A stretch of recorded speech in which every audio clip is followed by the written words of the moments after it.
c'est bon.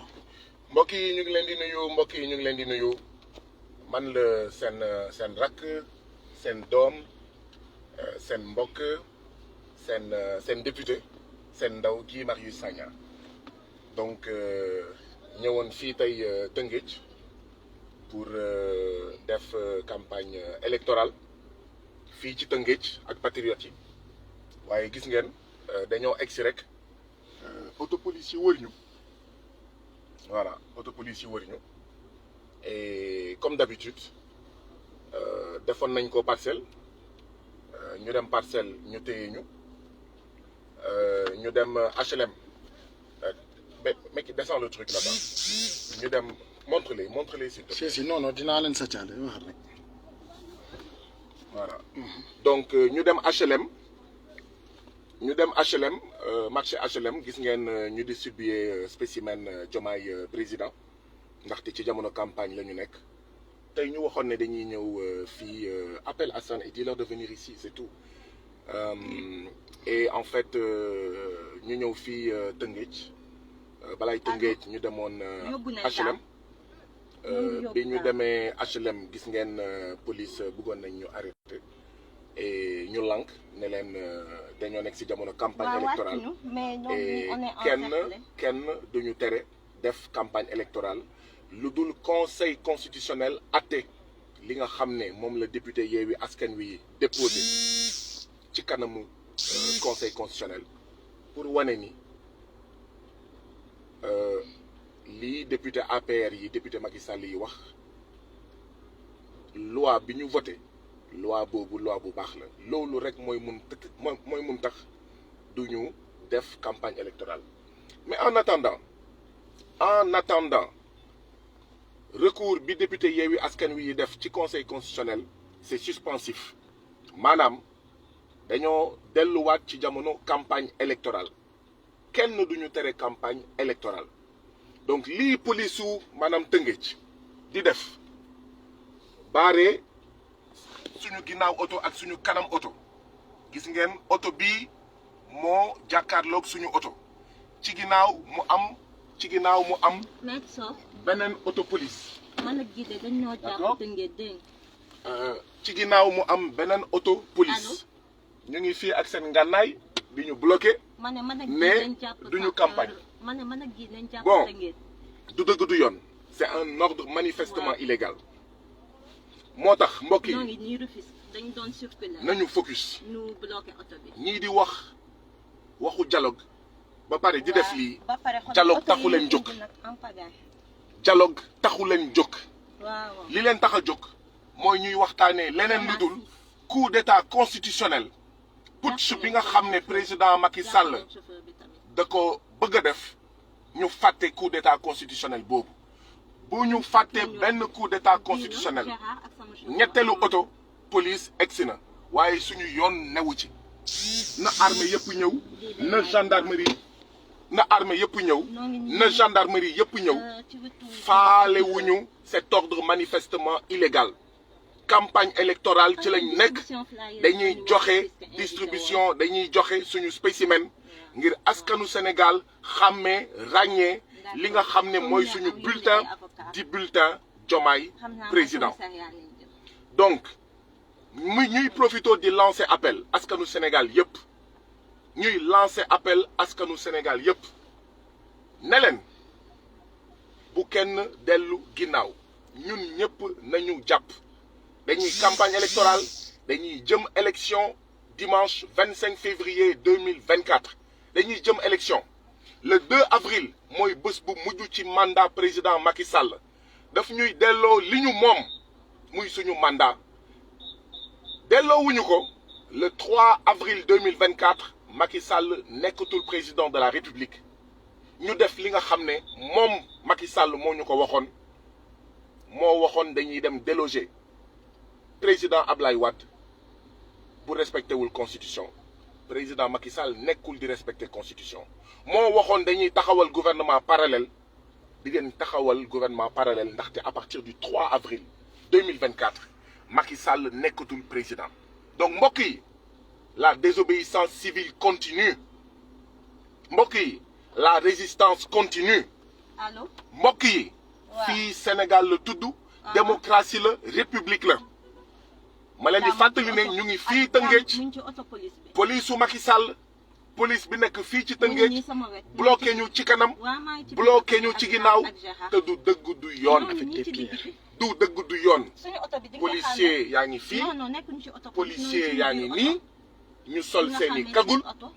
d'accord te képp kuy sol kagul. di dem seeti ay citoyen yow naroo lu baax. yow naroo lu bon. ñun nag dañuy résister. ñun nag dañuy campagne. ñun nag dañuy jëm élection. ñun nag 2 avril mooy bés bu mujj ci président Macky Sall lépp lu muy def bu yóbboo na profito ci fan yu mujj yi ko dese ci boppu Sénégal te fan yooyu di jeex le 2 avril 2024. citoyens yëpp fu ñu munti nekk fii ci Sénégal 14 régions 46 départements ak diaspora bi fépp fu ñu munti nekk na citoyens yëpp jóg taxaw na citoyens yëpp lànk. na citoyen yëpp tëdd ci suuf ma koy fàttali mbokk yi ñuy seetaan di ñu déglu ñu ngi fii Tëngéej ñëwoon fii ak patriote yi nekk département Tëngéej ngir joxe suñu ay spécimen Diomaye président ndaxte ci campagne électorale la ñu nekk egsi nañ Tëngéej bloqué nañ ñu jàpp nañ suñu chauffeur yóbbu nañ ko xaw ma fuñ ko yóbbu ñu jàpp suñu chauffeur di ko laaj ay këyitam ndekete boobu ay lay la woon pour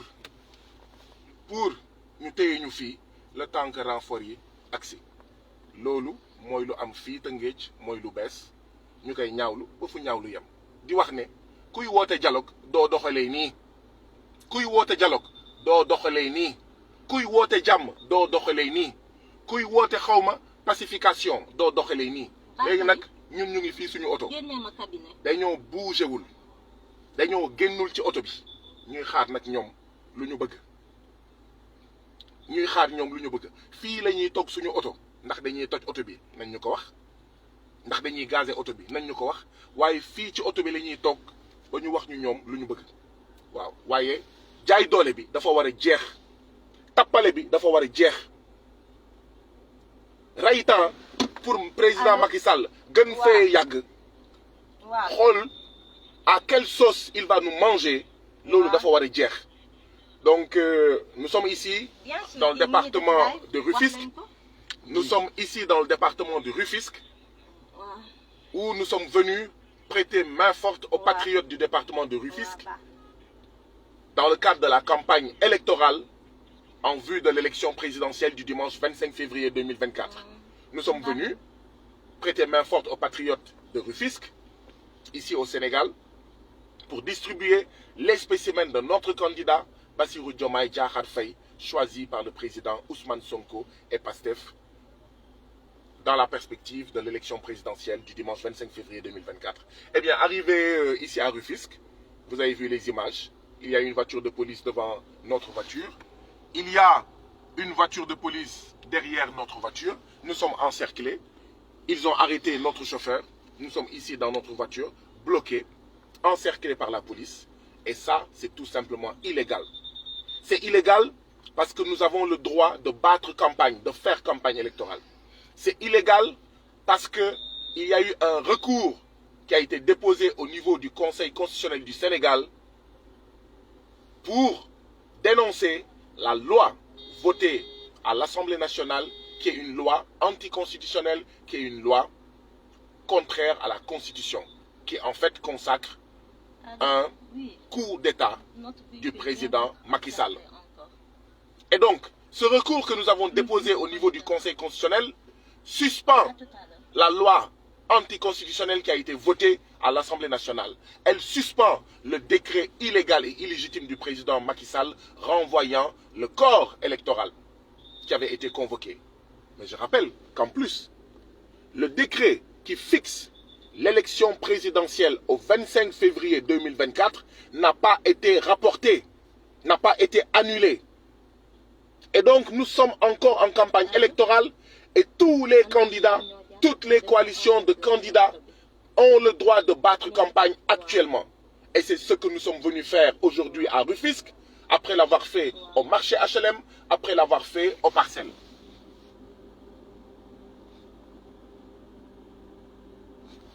Nous sommes donc encerclés par 4 voitures de police. Il y en avait 2. Maintenant, nous sommes encerclés par 4 voitures de police. Et cet encerclement est illégal. Les citoyens sénégalais ont le droit d'aller et venir partout sur le territoire national. Mais deuxièmement, nous sommes en campagne électorale. Nous avons le droit de parler avec les populations, de les habituer à la couleur de notre spécimen, de notre bulletin de vote. Et c'est ce que nous sommes venus faire ici. Donc cela est tout simplement illégal. Les policiers qui sont en train de nous encercler sont en train d'appliquer un ordre manifestement illégal. Et cela ne restera pas impuni. C'est pourquoi, encore une fois, je lance un appel à tous les agents des forces de défense et de sécurité. Recevoir des ordres ne vous protégera pas de l'application d'un ordre manifestement illégal. Nous sommes en campagne électorale. Nous n'accepterons pas le coup d'État du président Macky Sall parce que oui, il s'agit bien d'un coup d'État consistant 10 heures avant le démarrage de la campagne électorale d'annuler l'élection présidentielle du 25 février 2024. C'est un coup d'État.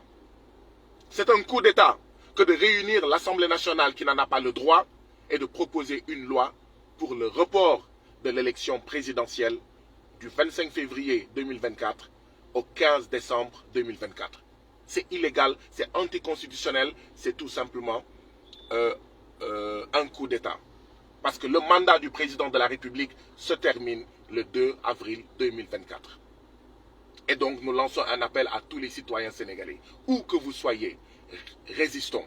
Où que nous soyons, résistons. Où que nous soyons, faisons de la désobéissance civile.